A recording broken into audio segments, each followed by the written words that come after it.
Ya baiklah, Bismillahirrahmanirrahim. Assalamualaikum warahmatullahi wabarakatuh. Selamat pagi dan salam olahraga. Jadi hari ini kita bertemu lagi pada kesempatan pertama, pertemuan yang pertama tanggal 2 Mei tahun 2020 pada mata pelajaran Penjaskes. Khususnya hari ini yang akan kita bahas itu adalah tentang aktivitas air.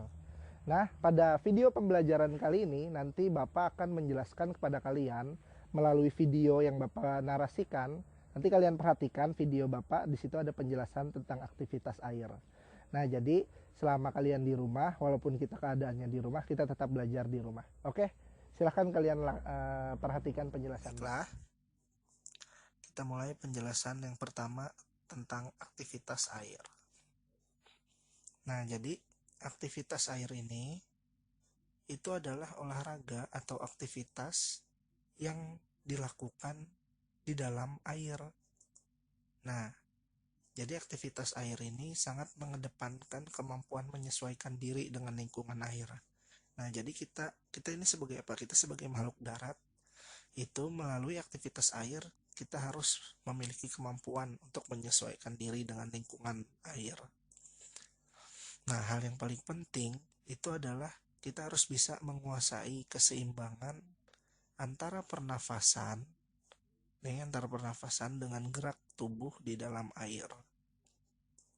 Selanjutnya, aktivitas ini disebut dengan aktivitas renang. Nah, jadi aktivitas air ini disebut juga dengan aktivitas renang. Selanjutnya, sejarah olahraga renang. Nah, olahraga renang ini dimulai pada abad ke-18 saat itu di kota London yang diawali pada tahun 1837. Nah, mulanya olahraga renang ini hanya dipertandingkan yaitu gaya dada aja. Nah, belum ditemukan atau belum ada gaya-gaya yang lain. Nah, sedangkan pada perkembangan renang dunia pada tahun 1935 baru muncul beberapa gaya renang, diantaranya adalah gaya punggung dan gaya kupu-kupu. Nah, gaya kupu-kupu atau butterfly stroke.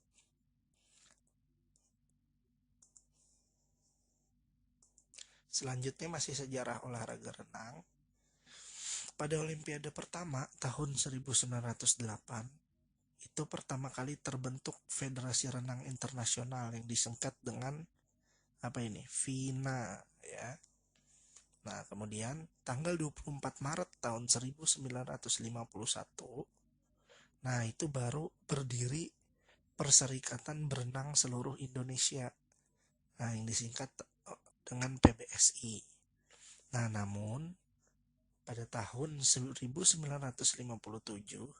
PBSI diubah menjadi PRSI. Nah, itu adalah sejarah olahraga renang. Kemudian kita akan membahas gaya renang.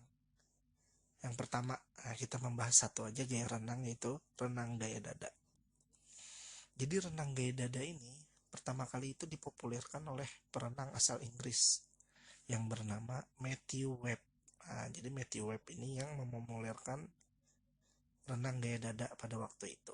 Nah, renang gaya dada ini merupakan gaya renang yang paling populer karena paling mudah untuk dilakukan. Nah, renang gaya dada ini lebih menggerakkan seluruh anggota badan. Jadi dari bagian tangan, bagian tubuh, hingga bagian kaki. Untuk lebih jelasnya, kita bisa melihat video renang gaya dada. Oke, kita lihat dulu videonya.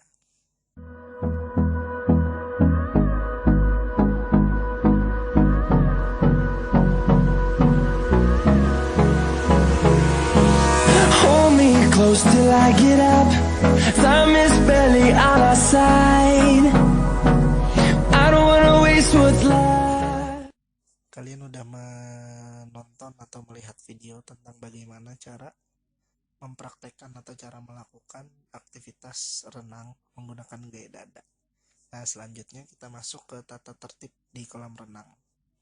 Jadi di kolam renang itu kita harus memperhatikan tata tertib yang ada yang bertujuan untuk keselamatan diri kita masing-masing, karena kita melakukan kegiatan aktivitas di dalam air.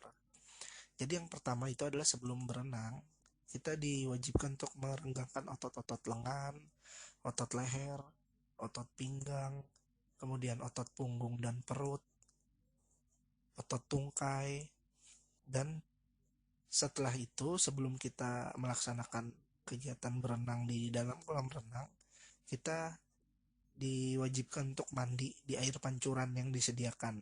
Itu digunakan untuk tubuh kita agar dapat menyesuaikan suhu dengan air. Nah, jadi tubuh kita yang masih di darat ini sebelum kita nyebur ke kolam renang, itu kita mandi dulu di air pancuran agar tubuh kita menyesuaikan suhunya dengan air. Nah, setelah itu adalah tata tertib setelah aktivitas renang. Nah, setelah aktivitas renang dilakukan, itu adalah kalian membasuh mata agar jauh dari kotoran.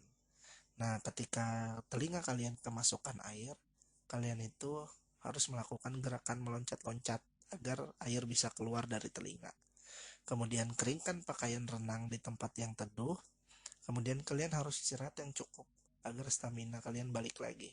Dan yang paling penting terakhir itu adalah makan yang cukup. Nah, jadi setelah kalian melakukan kegiatan olahraga di dalam air atau aktivitas renang, itu kalian harus makan yang cukup lagi. Itu gunanya untuk merecovery atau untuk mengembalikan tenaga kalian yang hilang setelah melaksanakan kegiatan renang. Nah, itu saja penjelasan tentang materi aktivitas air. Kemudian kalian jangan lupa untuk mengisi daftar hadir dan mengerjakan soal yang Bapak berikan di tautan yang akan Bapak kirim. Jadi nanti kalian klik tautannya, kalian isi daftar hadir, dan kalian isi soal atau kerjakan soal yang Bapak kasih. Baiklah, tentu kalian sudah memperhatikan penjelasan dari Bapak melalui video yang Bapak narasikan untuk kalian. Jadi, aktivitas air ini adalah aktivitas renang yang membutuhkan koordinasi tubuh kita secara menyeluruh, karena dari ujung kepala hingga ujung kaki kita gunakan di dalam air.